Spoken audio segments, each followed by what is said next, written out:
Morocco will face off against Croatia in the third place playoff this Saturday. What a tournament it has been for both these nations.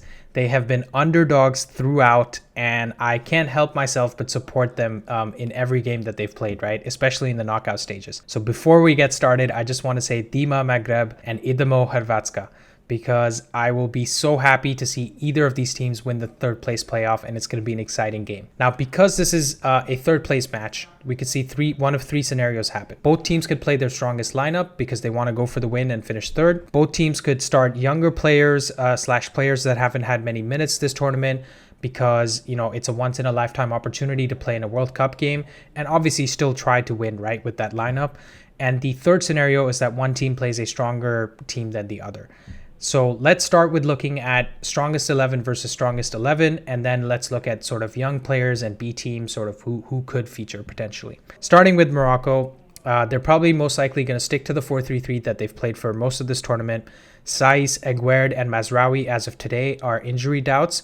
So Atiatala is most likely going to start at left back, with Yamik and Dari at center back and Hakimi at right back. Midfield and attack is going to look pretty much the same as it has coming into this game. Key players moving forward are going to be Ounahi and Boufal, right? I think Boufal has had 13 dribbles completed in the 6 games that they've played so far this tournament, which is really high, right? If you compare that to numbers of Mbappe and some of the big dribblers in this tournament, it's been pretty impressive what Boufal has been able to do with not a lot of end product. And Ounahi as well, for a midfielder, he's had 10 dribbles completed in this tournament.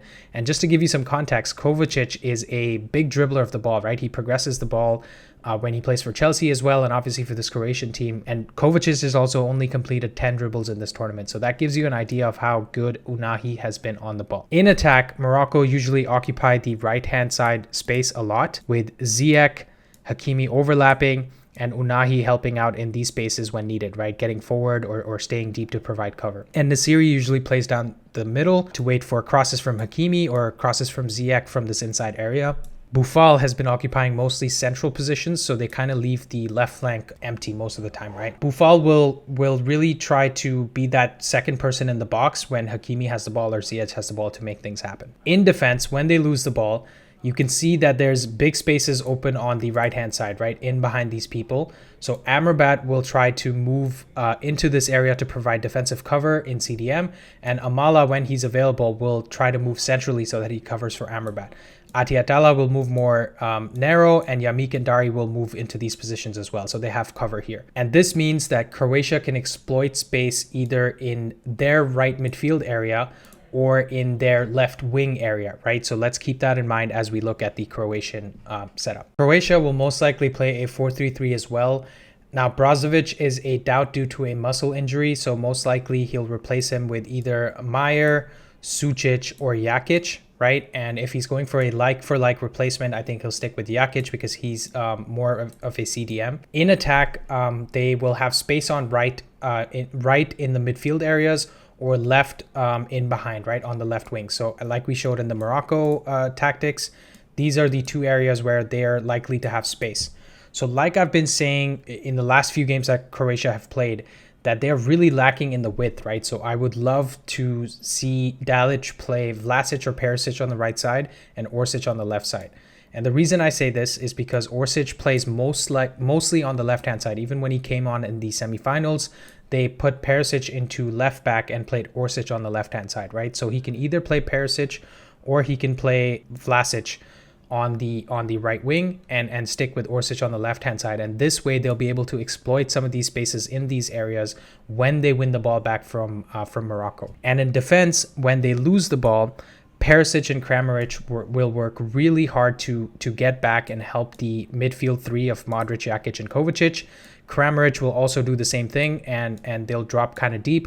Orsic will be sort of the outlet that will be left up front so that they can play long balls to him and he can get on the counter really quickly. And CDM will obviously protect the fullback that is out of position, right? Because Juranovic and Sosa like to get up front. So in case Juranovic pushes forward, Jakic will be in this area. If Sosa pushes forward, he will be in this area. Now let's look at some of the young players that could feature for Morocco. We have Tana Uti, who's a 26-year-old goalkeeper from Morocco. He plays for Wydad Casablanca. At center back, we have Yamik and Dari, obviously, who've already had minutes in this tournament, but Benoun could get a shout as well. In left back, it's really only Atiat Allah, and right back, it's really only Hakimi because of the injuries that they have. He could decide to go with a 3 at the back and give both of these guys a rest and decide to play maybe some younger wingers on the left-hand, right-hand side as wingbacks. In attacking midfield, we have Sabiri and Kanouz. Sabiri's already had a great goal in this tournament. I think it was a free kick against Belgium in the group stage. He will probably start ahead of Kanouz, who's also a great midfielder playing for Genk in Belgium. He's only 18 years old. In CDM position, he could play either Jabrani or Amrabat. I think Jabrani's a 31-year-old, so maybe he gives him minutes, maybe he doesn't, but I think he should just stick with Amrabat because you can't just have a completely weakened team. Unahi has to start in midfield. He's been one of their best players and definitely the best young player in this Moroccan team. On the left-hand side, we have Zarouri, Ilyas Khair, and Abde Ezalzouli that are competing for the spot. Ezalzouli's already had, some minutes in this tournament, so I think he will start with him, and he'll put Khair and Zarouri maybe off the bench. We have Chidira and Hamdallah in the striking options. Obviously, he could go either way in this one, so I'm going to let you guys decide. Let me know in the comments. Zakaria Bouklal is the only real option on the right-hand side. He does play on the left and the right, but he has featured more on the right for club and country over the last 50 games, so I'm going to put him on this side. So these are the potential options Morocco have. I doubt he's going to play with this team. It's probably going to be a little bit stronger than this, but just so you guys know who they could feature.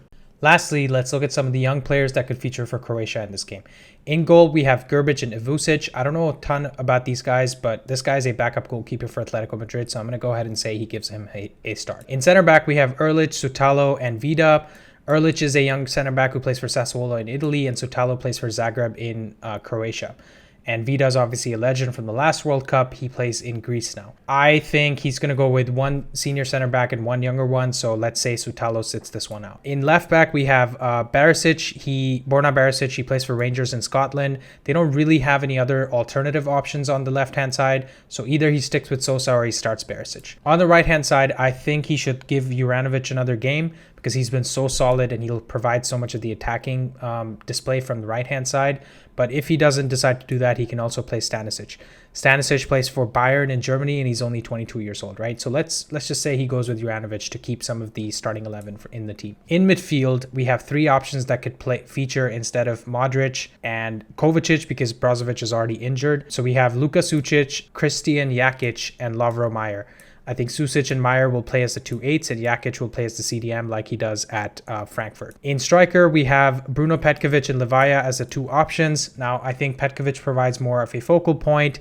He obviously got that important goal against Brazil to send them to penalties, so maybe he rewards him with a start, and I think he'll start Petkovic. On the left-hand, right-hand side, this is sort of an easier decision. I think he goes with Vlasic on the right-hand side and Orsic on the left-hand side. So again, these are some of the potential options that could start for Croatia. He'll probably go with a mix of young players and older players. So let's see how things shake up, right? But I'm really excited for this game. Like I said at the start of this video, DIMA, MAGHREB, and IDEMO, HRVATSKA, I would love to see either of these teams win. They have done amazingly well in this tournament, and I'm so happy for their fans, and they should be proud. Thank you guys for watching. Like and subscribe, and I'll see you guys in the next one.